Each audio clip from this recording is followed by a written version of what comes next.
今次同大家推介江西尋仙記8日行程。個行程最大嘅特色就係節奏輕鬆，一次過帶大家睇盡名山、草原、古村、仙景、夜景同人文古蹟。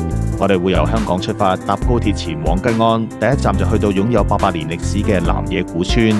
村內有聞名嘅千年銀杏古樹，古樸鄉村，風景令人心曠神怡。休整過後，我哋會前往國家5A 級景點明月山。明月山山形優美獨特，滿山翠綠竹海，天然奇石點綴其間，空氣極之清新。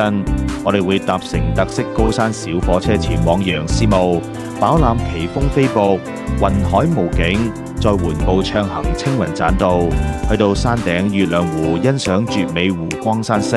跟住我哋去到大名鼎鼎嘅武功山，呢度最震撼嘅就係山頂一望無際嘅10萬畝高山大草原。唔使遠走塞外，我哋喺呢度就可以欣賞遼闊壯麗嘅草原山巒風光，視野極度開闊。我哋會登上武功山金頂，俯瞰湘贛兩地，連綿大山遼闊山河，氣勢磅礴。之後我哋前往仙境望仙谷，呢度被譽為現實版千與千尋。群山環抱，溪水潺潺，依山而建嘅古色樓閣，別具韻味。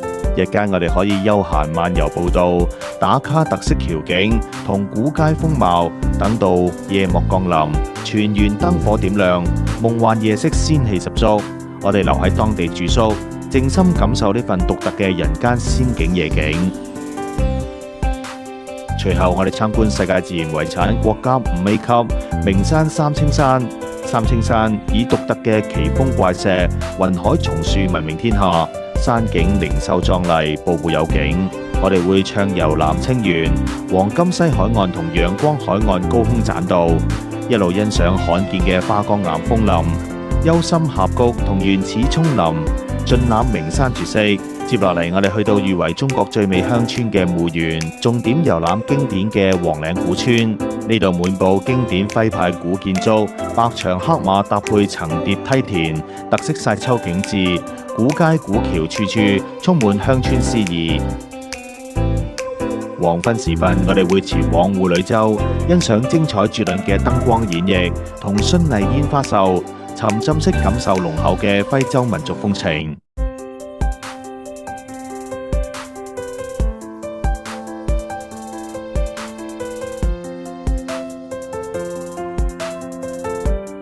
我哋走訪千年瓷都景德鎮，參觀古窯民族博覽區，深入了解源遠流長嘅陶瓷文化，聆聽獨一無二嘅瓷樂演奏，亦可以自由閒逛文藝街區，感受當地獨特嘅人文風貌。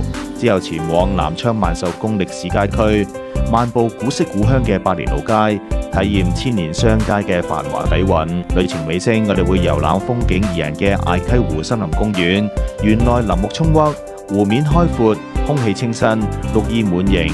慢行步道，呼吸新鮮空氣，非常養心養身。